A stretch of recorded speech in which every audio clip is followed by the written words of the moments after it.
안녕하세요. 글쓰는 노동자입니다. 오늘 소개할 제품은 LG전자가 준 프리미엄 제품으로 새롭게 공개한 제품인데요.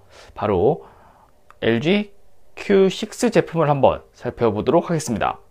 LG전자는 스마트폰을 출시하면서 꽤 다양한 제품을 출시를 했는데요. 상반기 플래그십 라인인 G 시리즈, 하반기 플래그십 라인 V 시리즈가 있으며 보급형 시리즈로서 X 시리즈와 K 시리즈 같은 제품들이 이미 시장에 출시한 바 있습니다. 이번에 소개할 Q 시리즈는 일종의 교과 역할을 하고 있는 시리즈가 되겠습니다. LG전자의 Q6 제품입니다. Q6는 처음 등장했을 때부터 LG G6 미니라는 루머가 붙기도 했는데요. 그도 그럴 것이 겉으로 보는 디자인이 LG G6와 매우 비슷한 디자인을 갖췄기 때문입니다. 그리고 디스플레이를 보시면 이처럼 18:9 LG G6에도 탑재했던 풀 비전 디스플레이를 탑재했습니다.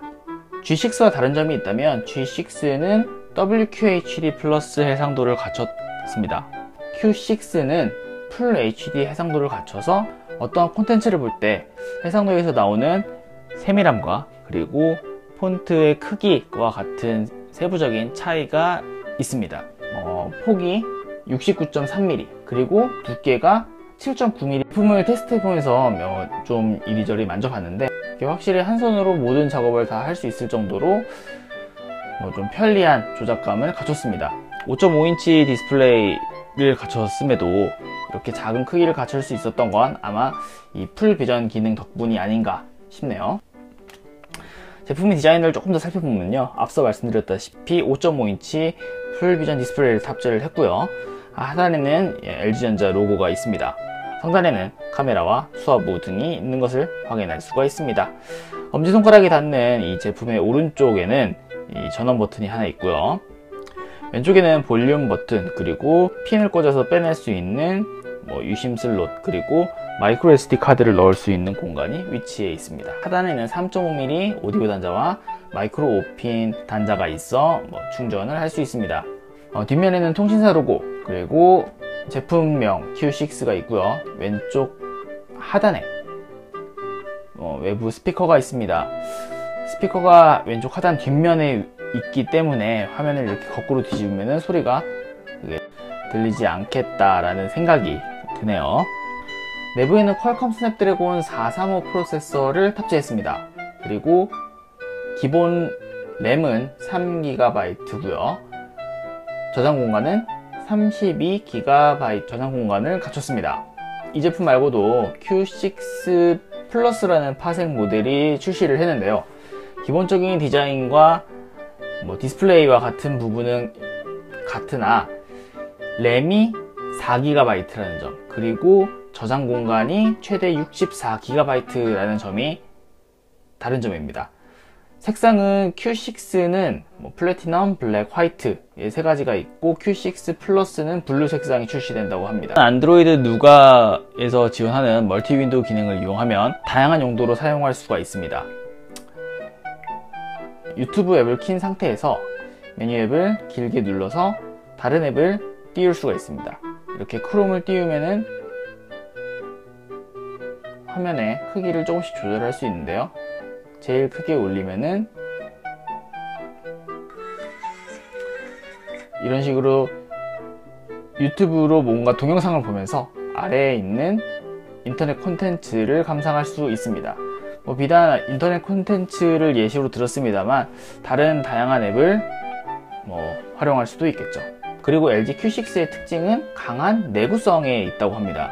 겉모습만 봐서는 쉽사리 짐작하기 어려운 점인데요. 이 옆면의 테두리를 보시면 알루미늄으로 처리가 되어 있습니다. 뒷면은 플라스틱 이런 느낌 대신에 LG전자에서 밝힌 바로는 알루미늄 70 계열을 채택한 프레임이라고 합니다. 그래서 현재 있는 알루미늄 중 가장 높은 강도를 갖추고 있어서 항공기나 스포츠 용구 등에 주로 쓰이는 고급 재료라고 하네요.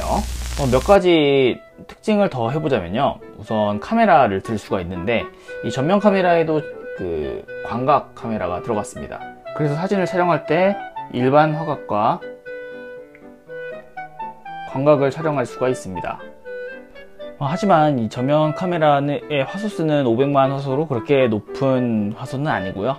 후면 카메라도 이렇게 화면을 꽉 채우는 사진을 찍을 수 있을 것처럼 보이지만 이렇게 큰 화면에 다 담는 사진을 찍으려면 어느 정도의 화소를 희생하게 됩니다.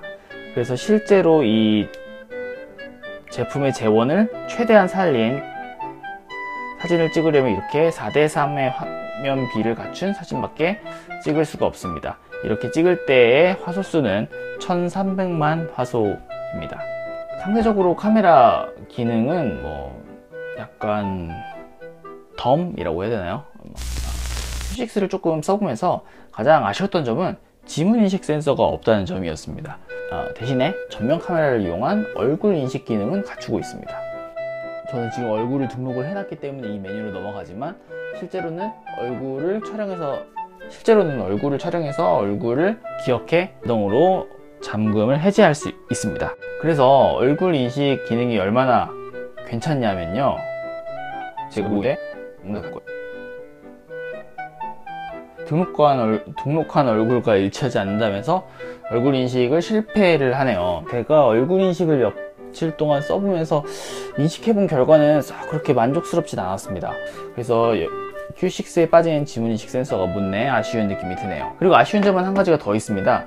LG가 야심차게 선보인 페이 기능, LG 페이 기능이 빠졌습니다. LG전자 설명에 따르면 LG 페이를 이용하기 위해서는 하드웨어적인 부품이 필요한데 이 부품이 Q6에는 들어가 있지 않기 때문에 앞으로도 LG 페이는 영원히 지원하지 않을 것이라고 합니다. 그리고 내부 성능이 스냅드래곤 435 프로세서가 들어갔는데 이것도 준 프리미엄이라는 이름을 붙이기에는 조금 아쉽지 않나 하는 그런 생각이 듭니다. 준 프리미엄이라는 이름을 붙이기 조금 민망하다는 그런 생각이 드네요. 지금까지 간단하게 LG전자의 Q6 제품을 살펴봤습니다. 기존의 LG전자가 선보였던 다른 보급형 제품과는 분명한 차이가 있는 제품임을 알 수 있었습니다. 하지만 준 프리미엄이라 하기에는 아쉬운 성능을 보이는 것도 사실입니다. 많은 사람들이 기대하고 있던 LG 페이가 탑재되지 않았다는 점, G 시리즈에서 볼 수 있었던 풀비전 디스플레이를 탑재한 것은 좋습니다만 풀비전 디스플레이를 탑재한 만큼의 메리트를 소비자가 과연 느낄 수 있을지는 조금 의문으로 남습니다. 어쨌든 맨 처음에 펜 네임이 G6 미니라고 불릴 정도로 G6의 기본적인 특징을 갖추고 있으면서 한 손에 쏙 들어오는 디자인과 한 손으로 사용할 수 있는 사용감은 G6와 같은 디자인을 마음에 들어 하시면서, 하지만 G6가 너무 크다고 생각하시는 분께는 매력적인 스마트폰이 되지 않나 하는 생각이 듭니다. 준 프리미엄 제품의 특성상 아무래도 소개할 말이 그렇게 길지는 않은데요. 그래서 간단하게 제품의 특징을 한번 살펴봤습니다. 그럼 지금까지 글쓰는 노동자였습니다.